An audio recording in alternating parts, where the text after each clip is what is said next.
Hello, welcome back to BLENDERSUSHI Live Noding. In this episode, we're gonna continue with our explorations of the component levels of mesh data inside Sverchok. So yeah, it might sound scary, but once again, once you understand this is actually like really powerful. So okay, so file save as, and I'll save this as enter the matrix for some reason. So we already know that we can use the mesh eval node, and we can turn anything into like a text representations. I'll show you again. So I have this just a simple plane, 4 vertices, and single face 4 edges. And once I just click from selection like that, I turn it into a text. We go to switch to text editor, and we can see there's a mesh eval node. We can name it into anything. I'll name it plain, and I'll select it, and I update it. Actually, I can put this aside and then try using the viewer draw. And if we plug that in, nothing happens because we need to give some kind of variable. At least there is like one variable that we can use. Then this guy will actually work. Let's give it like some kind of variable name var, and then let's refresh. Now we have something, but we don't have the update on this mesh eval node. So I think I need to unplug it, and now we can see that var. The variable name can be anything, and now see that thing is now it's working. So the mesh eval node is really good if you want to quickly get into the components, get into the elements, and then kind of want to make like a modifications directly, and we have like parameters, and we can just simply do it that way. That's very powerful as it is, but there is another way we can kind of generate this kind of JSON text format, and that's actually we can use the text out, and we can output a JSON. But before we do that, we need to create a new text first. I'll create a new text. I just call it text, and I'll select it here. And before I do anything, I will use the objects in light. I think this is the way we do it. So this is our plane being selected, the original plane, and now we can get it. And we want to store the vertices, edges, and polygon, for example. Select JSON. Actually, we have to select the format first: CSV, Sverchok, or JSON. Select JSON, and usually JSON and pretty text formatting is the best for us. So vertices data, edges data, and polygon data, and then let's just dump it into text. Now we have this like a JSON format similar to the one that's being created by mesh eval node, but this is kind of clearer. Okay, we have this objects in light edges, and then polygons and vertices informations. Cool. We can also, I think with this guy we can, in order to generate something, we just need to use the text in and select JSON and select our text and load. And lo and behold, now we have this plane as an object, as a node inside Sverchok, and we can use it like this with the edges or with a polygon. Okay, so this is a plane in the real world, and this is the plane inside the matrix. We can also use, for example, we switch Suzanne. So we have Suzanne in real. I'll show you in the outliner as well. So we have in the outliner we have the plane objects and Suzanne object, we can delete this plane object. We don't need it anymore. We just, because the plane is now living in the matrix. We can think of it that way, you know, like in the movie The Matrix, Neo and all that. This is Suzanne in the real world, and if you want to put Suzanne into the matrix, you just need to use this objects in light and then text out, text in, and that. Okay, but make sure we provide the text first. Okay, we call it Suzanne now. This is like a empty text object.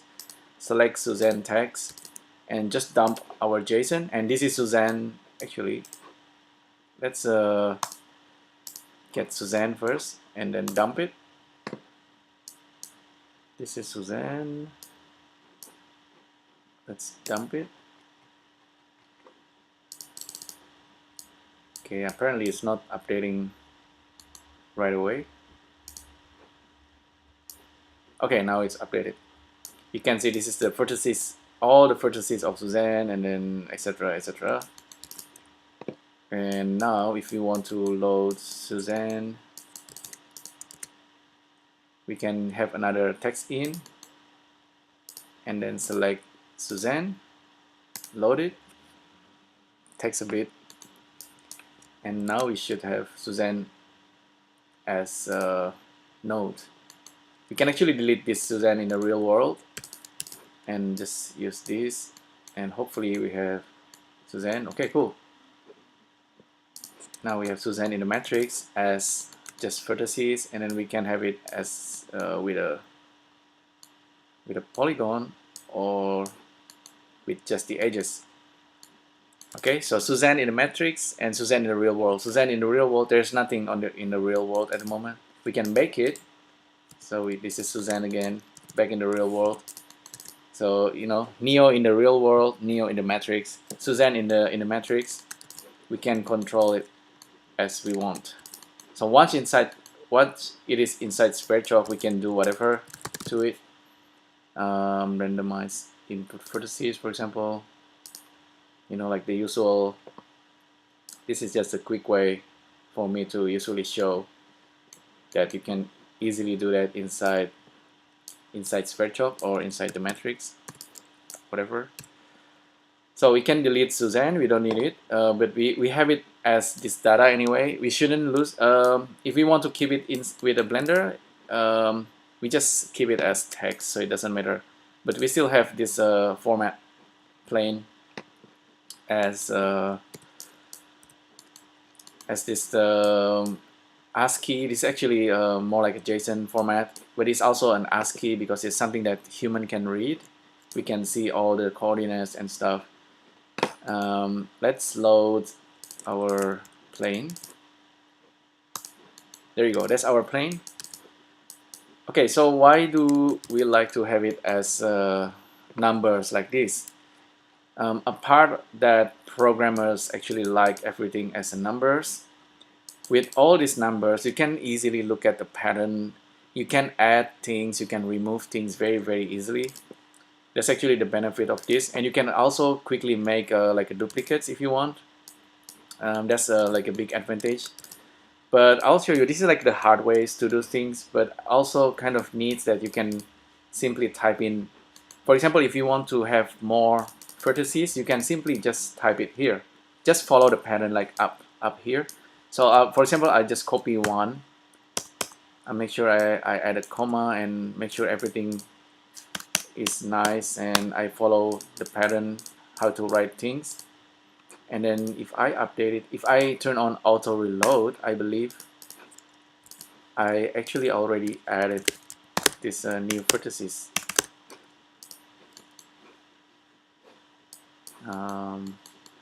Let me quickly check. So that's vertices plugin. It seems to be refusing. Data, no data error. Maybe I did it wrong. This is so I'll delete that one line again. Maybe I'll reset everything and get the plane, auto reload on, and load it. Check just the vertices, and then I'll also have this index viewer index just in case. So we have 0, 1, 2, 3 vertices. I'll also display the edges for now, so we can see, okay, that's how the edges being created. The edges is actually based on the indices information here. 0 connect to 2, 0 connect to 1, 1 to 3, 2 to 3, and we get these edges. And if we want to have more vertices, like I said, we can simply type it. At first, this is something that seems to be like tedious, but you will soon realize that this is actually really powerful. So there you go. I added another vertices, and yeah, it's actually that simple. I can continue doing that without like thinking too much. I think we have a lot of freedom with the vertices data anyway. We can place any vertices as we want anywhere in the 3D space. And all we need to provide is just the XYZ. While with the edges and faces, they're kind of more dependent. You need to have vertices first, and then you need to have edges, and then you can then create a face based on the edges. I think that's the main idea. But once you are in the matrix, or once you are in the Sverchok environment, you can do anything to it. Later on, I'll show you that you can also use a list item or list masking to kind of work with the vertices and index and whatnot. For now, let's actually try to make something here. We know that this is a plane, and the plane actually generates a face if we are doing it correctly. What if we want to generate like the points ourselves? Let's look at it from the top view just to be simple.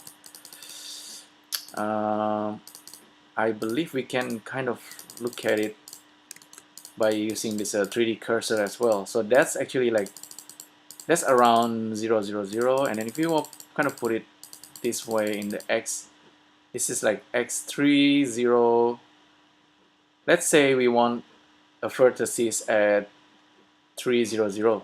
So let's do that real quick. Make sure we follow the pattern and not forgetting any brackets and things like that. 3, 0, 0. Update. Okay, now 0, 1, 2, 3, 4, and we have this number 4. If we want to add the the edges, for example, we just need to switch to this edges list, and we can add our own edges real quick. Let's do that. Well, we want to connect 3 and 4. 3 and 4. Updates. Now we have it. And then continuing on. Connect 1 and 4. And updates. There you go. Maybe we can actually do it 4 and 1 as well. Doesn't matter. I think the edges maybe doesn't matter too much. And then we can try baking it. There you go. We just made an additional connection between all these vertices. Very cool, right? And because we are thinking in terms of these numbers, and it's apparently not that complicated, not as complicated as you might have think. Now, if you want to switch to polygon, okay, that guy is kind of disappeared. We don't have face information for these 3 edges. So we can easily create that as well, if I'm not wrong. We have like a triangle here, so I'll just add it like this. Connect, simply to connect 1, 4, and 3. Update it. There you go. If we are doing it correctly, the normal should be facing the right way. There you go. Yeah, I think it's correct. The way you look at it, yeah, for the normal, if you connect it like 1, 4, 3, like in that direction, you should get the normal facing up. If you're doing it the opposite way, you're gonna get the normal facing down. So that's very important in terms of generating polygon face.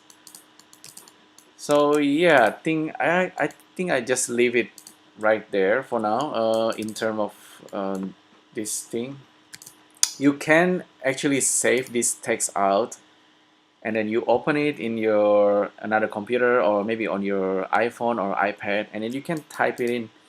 You can type in these numbers manually there, because it's like this is just a text format, you know. This is a JSON format. This is should be like plain.json. But this is also ASCII. This is something that you can just type in anywhere. And when you bring it back into Blender, into Sverchok, this become like a real thing. You can type like random numbers as you please. If you want to generate like random numbers manually, feel free to do that. But at some point, I want to also show you that if you want to have like random numbers being generated, you can use this nodes generator nodes, right? If you want to make random numbers, which is just a single value, I'll show you real quick. So that's random numbers, 10 random numbers between 0 and 10. If you want to have floating value between 0 and 1, you can have it like that. Instead of random number, you probably want to have a random vector. And random vector, if you check it, of course it will generate random number. How many, it depends on the count number here.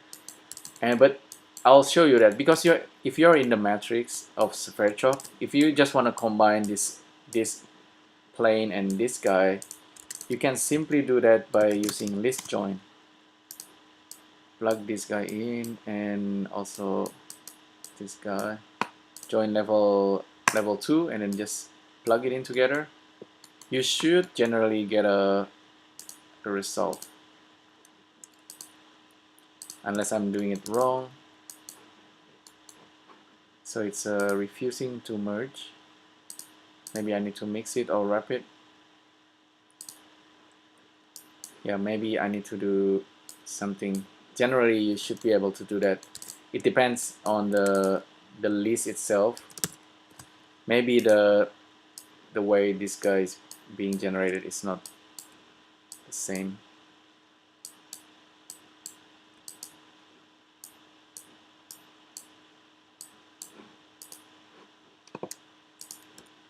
Okay, let me double check with our plane. Apparently it's refusing to work. Had exception. Apparently, because I changed the name. Sorry about that. I changed the name. I shouldn't change the name. This guy doesn't update itself. Reload. Now it should work correctly. So we have our plane, our little house there, and we have this guy. If you want to mix them together, list join, plug this guy in and plug that guy in and plug this in, and join level list, I think should be 2. Actually 1 seems to be working as well, but I think it should be 2. And so when you merge things together, be careful, because the order of vertices might change. This is the original objects, better put it on the top and add more points that way. So if I bake this now, I have this house, but if you go inside, it should actually bake the points as well, I believe. Bake. Actually it gets rid of the points from the random points. That's interesting. Maybe I should get rid of that. We still have the house and bake it, and we have the points. Okay, that's interesting. But anyhow, that's if you want to generate the points using nodes. Now we go back to this guy. And why is the reason we want to do this? It's for convenient, really. In reality, you don't want to type all this.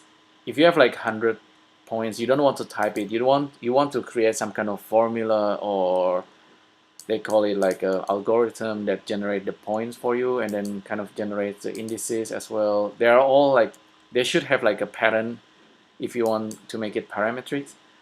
And at some point, of course, you can switch to everything to nodes and kind of work with all these nodes to generate the data.